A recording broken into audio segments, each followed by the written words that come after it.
এই ওইটার একটা মহিলা চা দেন তো।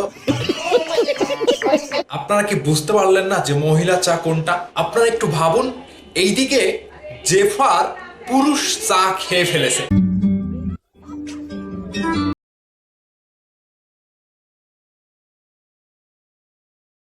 সেটা নিয়ে আপনাদেরকে একটু বিস্তারিত জানাই। অনেকদিন পরে প্রেমের গুঞ্জন উড়িয়ে দিয়ে বিয়ের পিঁড়িতে বসলেন রাফসান সাবাব এবং জেফার। অনেকেরই এই বিয়ে নিয়ে অন্যরকম মতামত। বিশ্বের একমাত্র বিয়ে হলো যেখানে খুশির একটা বন্যা বয়ে যাচ্ছে, হাহা রিয়েক্টের বন্যা বয়ে যাচ্ছে রাফসান সাবাব এবং জেফারের বিয়ের ফটোগুলোতে।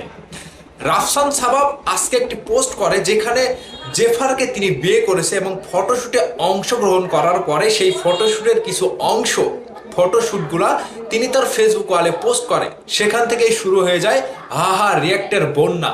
আমি বুঝতে পারছি না যে এত সুন্দর একটা জুটি রাফসান সাবাব এবং জেফার, তারা যে প্রেমের গুঞ্জন কাটিয়ে বিবাহ বন্ধনে আবদ্ধ হলেন, সেখানে আপনারা ভাই এভাবে হা হা হা করছেন কেন?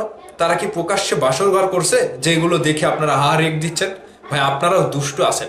দর্শক দুষ্টু না থাকলে এরকম কাজ কেউ করতে পারে না। রাফসান সাবাব ছবিগুলো পোস্ট করে সকলের কাছে আশীর্বাদ চেয়েছেন, দোয়া চেয়েছেন।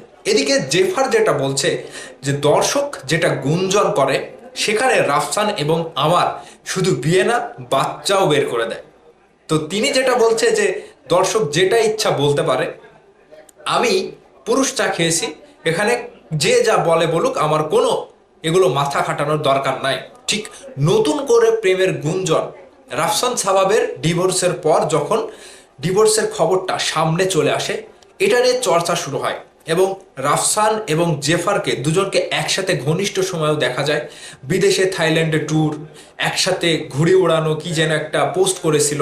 তার পরপরেই গুঞ্জনটা শুরু হয়। অবশেষে সেই গুঞ্জনকে উড়িয়ে দিয়ে রাফসান সাবাব এবং জেফার বিয়ের পিঁড়িতে গায়ে হলুদের অনুষ্ঠান শেষ করে ফেলেছে, নাকি আজকে সন্ধ্যায় হওয়ার কথা রয়েছে। যে যাই হোক, রাফসান সাবাব এবং জেফারের বিয়েটা নিয়ে অনেকেই যখন মানতে পারছে না কিংবা হাহারি এক দিচ্ছে, সেখানে তারা ভাই চুটিয়ে ফেম করছে এবং ওই যে একজন মহিলা চা খাচ্ছে এবং একজন পুরুষ চা খাচ্ছে। বিষয়টা একটু ভাববেন, ভাবার পরে আপনাদের মতামত জানাবেন যে রাফসান সাবাব এবং জেফারের বিয়েটা হওয়ার পরে কার কার মন ভেঙেছে।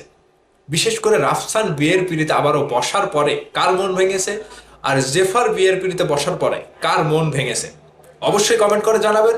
এদিকে রাফসান মহিলা চা খেয়ে ফেললো এবং জেফার পুরুষ চা খেয়ে ফেললো। বিষয়টি নিয়ে আপনাদের মতামত চাই এবং তাদের বিয়ে নিয়ে কতটা আপনারা খুশি হয়েছেন অবশ্যই কমেন্ট করে জানাবেন। ভালো থাকবেন সবাই।